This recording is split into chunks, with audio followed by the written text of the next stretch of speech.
ஆச்சி பாதாம் ட்ரிங்க். ஆச்சி பாதாம் ட்ரிங்க் ஒன்னு வாங்குனா ஒன்னு ஃப்ரீ. மார்க்கெட்லயே கம்மி சேதாரத்துல இன்னும் 1% தள்ளுபடி கொடுப்போம். ஓகே, வைரநக கேரட்டுக்கு 5000 தள்ளுபடி கொடுப்போம். தள்ளுபடி திருவிழா. ஸ்டோன் பெஞ்ச் பிலிம்ஸ் மற்றும் பவேஜா ஸ்டுடியோஸ் தயாரிப்பில் வைபவ் சுனில் நடிக்கும் பெருசு மார்ச் 14 முதல் திரையரங்குகளில். கோவை மாவட்டம் பேரூர் அருகே உள்ள ஆலாந்துறை பகுதியைச் சேர்ந்தவர் விவசாயி கிருஷ்ணசாமி. 62 வயதான இவர் வாரிசு சான்றிதழ் கேட்டு மத்துவராயபுரம் கிராம நிர்வாக அதிகாரி வெற்றிவேலை அணுகியுள்ளார். அப்போது வாரிசு சான்றிதழ் வழங்க ரூபாய் 5000 லஞ்சம் கேட்டதாக கூறப்படுகிறது. முதற்கட்டமாக கிருஷ்ணசாமி ரூபாய் 1000 வெற்றிவேலிடம் வழங்கியுள்ளார். மீதமுள்ள பணத்தை கடந்த வெள்ளிக்கிழமை தருவதாக தெரிவித்திருந்தார். இதையடுத்து கிராம நிர்வாக அதிகாரி கிருஷ்ணசாமியிடம் மீதி பணத்தை தரும்படி கூறியுள்ளார். இதனிடையே கிருஷ்ணசாமி இது குறித்து கோவை லஞ்ச ஒழிப்புத்துறை போலீசில் புகார் அளித்தார். புகாரின் பேரில் லஞ்ச ஒழிப்புத்துறை கூடுதல் கண்காணிப்பாளர் திவ்யா மற்றும் போலீசார் ரசாயனம் தடவிய ரூபாய் நோட்டுகளை கிருஷ்ணசாமியிடம் கொடுத்துள்ளனர். இந்த நோட்டுகளை பெற்றுக்கொண்ட கிருஷ்ணசாமி கடந்த வெள்ளிக்கிழமை மாலை சுண்டக்காமுத்தூர் சாலையில் உள்ள புட்டுவிக்கி பகுதிக்கு சென்றுள்ளார். அங்கு அவர் ரசாயனம் தடவிய ரூபாய் நோட்டுகளை வெற்றிவேலிடம் வழங்கினார். அப்போது அங்கு மறைந்திருந்த லஞ்ச ஒழிப்பு போலீசார் வெற்றிவேலை பிடிக்க முயன்றனர். போலீசாரை கண்டதும் உஷாரான வெற்றிவேல் அங்கிருந்து மோட்டார் சைக்கிளில் தப்பி ஓடினார்.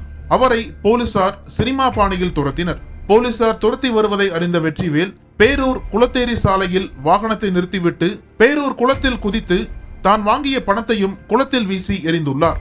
அவருக்கு பின்னால் வந்து கொண்டிருந்த போலீசாரும் குளத்தில் குதித்து வெற்றிவேலை பிடித்தனர். மேலும் குளத்தில் வீசப்பட்ட ரூபாய் நோட்டுகளை மட்டும் நேற்று போலீசார் சேகரித்தனர். தொடர்ந்து கிராம நிர்வாக அலுவலர் வெற்றிவேலை பேரூர் தாசில்தார் அலுவலகத்திற்கு லஞ்ச ஒழிப்பு போலீசார் அழைத்துச் சென்று விசாரணை நடத்தி வருகின்றனர். இந்நிலையில் மேலும் குளத்தில் உள்ள ரூபாய் நோட்டுகளை தேடும் பணியில் காவல்துறையினர் ஈடுபட்டுள்ளனர். இந்த சம்பவம் அப்பகுதியில் பெரும் பரபரப்பை ஏற்படுத்தியுள்ளது.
அனல் பறக்கும் செய்திகளை அப்டேட் செய்து கொள்ள நக்கீரன் களத்தை இப்பவே சப்ஸ்கிரைப் பண்ணுங்க.